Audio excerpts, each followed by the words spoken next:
Okay, hold up. You mean to tell me that my favorite arrow wielding and emotionally unavailable comfort watch duo are actually idols?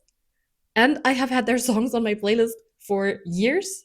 Tell me why. I am still so surprised at the fact that every other idol I come across now is also a BL actor. And tell me why every other main male lead, BL or otherwise, is also an ex member of 101. Seriously, I feel like everyone and their cousin was in that group. And yet there is a group who has already outdone them, and every member who has transitioned into acting is now a BL actor. So naturally, I will be talking about them in this video. I will be taking a look at names in general who have made themselves quite comfortable in the Korean BL scene, and who are also known for dominating the idol stages, whether they are still active or not. And because this is a review channel, I will be sharing my personal opinions about their acting as well. So without further ado, let's get started. First up and starting off strong is Yoon Ji-sung. If you're now going, why does this face look so familiar? You're either already quite deep into the Korean BL scene, or you were here for the 101 era. Because Yoon Ji-sung debuted in 2017 alongside names like Park Ji-hoon and Hwang Min-yoon as the group's leader. Speaking of Park Ji-hoon, if you're expecting me to talk about Weak Hero Class in this video, I'm sorry to disappoint, but I'm simply not mentioning it because it was never confirmed to be a BL, but I do know we all have our fair share of opinions on it, myself included. Back to Yoon Ji-sung. He was the most active during the 1.5 years that 101 lasted, but the group disbanded in 2019. Afterwards, he went solo, but ever since he has been most focused on musical theater. He hasn't been taking on many acting projects on the small screens, but his most notable role has to be his 2025 BL debut in Thundercloud Rainstorm. If you have seen the drama, you know what I'm talking about. And if you haven't, and you're somewhat of an adult, please do yourselves a favor and go watch this. Thundercloud Rainstorm completely ignored the high school hallways romance that Korean BL is in many cases known for by now, and they just went for morally great top and submissive bottom by the books. The drama left little to nothing to the imagination, and I think especially that first half is really well played. Tiny spoiler, the first half is really spicy and it gets mid in the end, but I could not stop watching this drama. And Yoon Ji-sung is a huge reason why.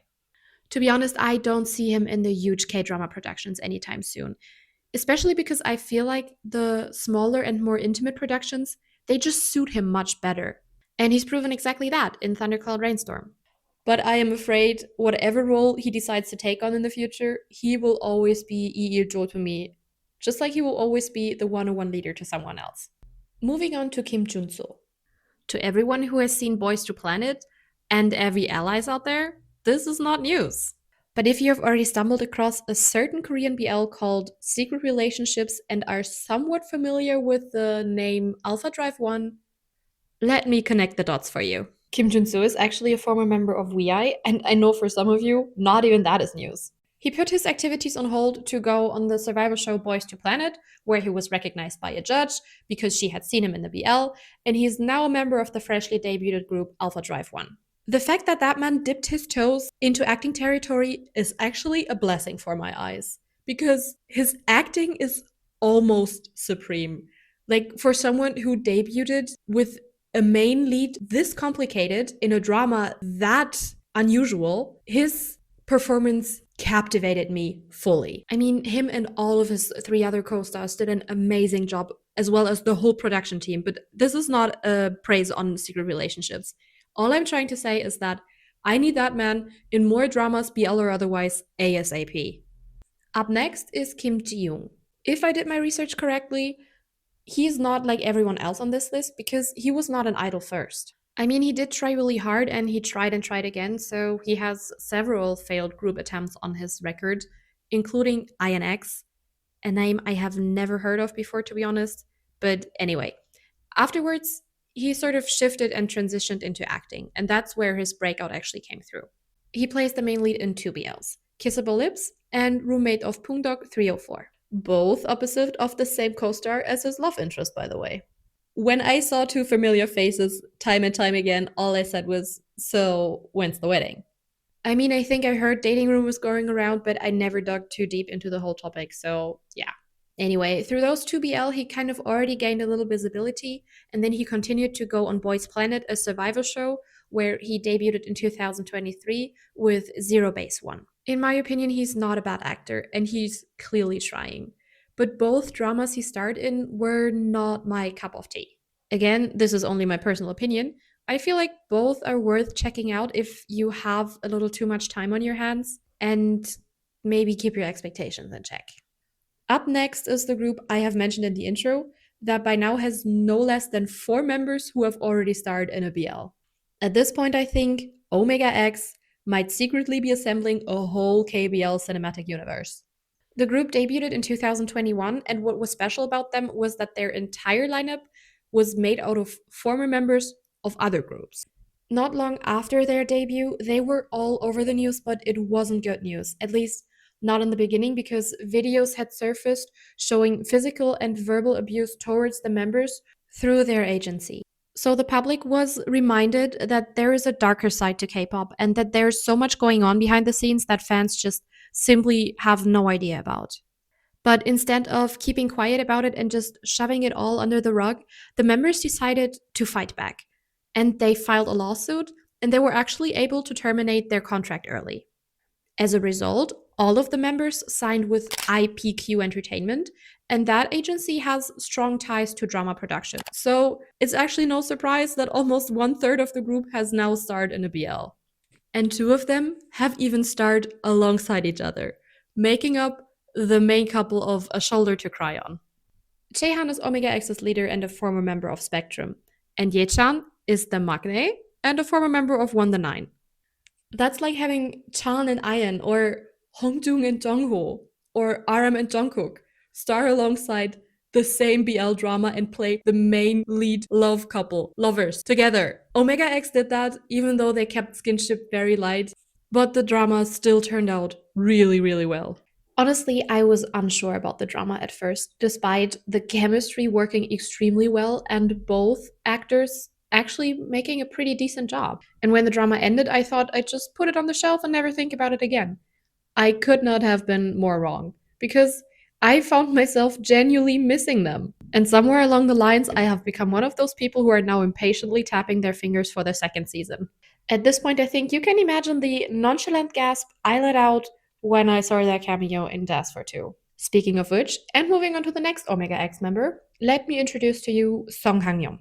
In Jazz for Two, he took on the role of the eccentric but always cheerful drummer best friend who has insane chemistry with pretty much everyone on screen. At first, I thought he was going to be the quirky support side character. But then, I found out that he is actually part of the second lead couple, and that just made the show even better. Just like I had no idea that Jazz for Two was from the same production team as A Shoulder to Cry On, I also had no idea that Hang-yeon was Omega X, let alone that he was the former leader of 7 O'Clock. His acting caught me off guard, actually. It was surprisingly solid for a debut, and I hope that wherever his career is taking him, it will include a few more acting projects. And last but not least, from the Omega X times KBL cinematic universe, we have Kevin. Kevin used to be a member of ENOY and had his acting debut in 2025 with the drama My Bias is Showing. An idol meets fan drama with a teacher, played by Kevin, who has a crush on his bias, and that bias is then showing up at his school for some reality TV production. The drama didn't especially sweep me off my feet. It's light and fun, and pretty much exactly as fluffy as it sounds. But in my opinion, Kevin was perfectly cast. He gave the warm and chaotic but endearingly devoted teacher everything he had, and that was just enough to lift my mood for an afternoon. Moving on to the OTP, the OG couple, the one you should know by now if you haven't been living under a rock, KBL wise. Of course, I'm talking about Park So-ham and Chae-chan. Before Semantic Error, I think I watched like 2 or 3 BL dramas over the span of 3 years, and then these two came along and things completely got out of hand. I'm not exaggerating when I say that I watched over 30 dramas within the last 3 months. And because I'm a reasonable adult, I blame them. Park So-ham used to be a member of Könakön, and Chae-chan used to be a member of DKZ. I'm saying used to be because the group has officially put their activities to an end pretty recently, actually. If there's a very slight chance that you haven't seen Semantic Error, go. Now. Watch it.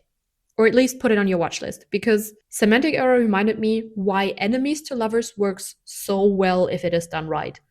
The chemistry between those two is You know what? It's unfair. And from what I've heard, their chemistry evolved pretty much naturally during filming. In my opinion, neither of them is an exceptional actor in isolation. But the moment you put these two together, I rarely ship actors off screen because their real personas have pretty much nothing to do with the roles they portray. But these two, if they got to be happy off screen, I am genuinely the last person on this planet to complain about that. I remember there were many dating rumors going around, especially when the drama aired, but I was too lazy to look it up. If you're interested in that kind of thing, just look it up yourselves.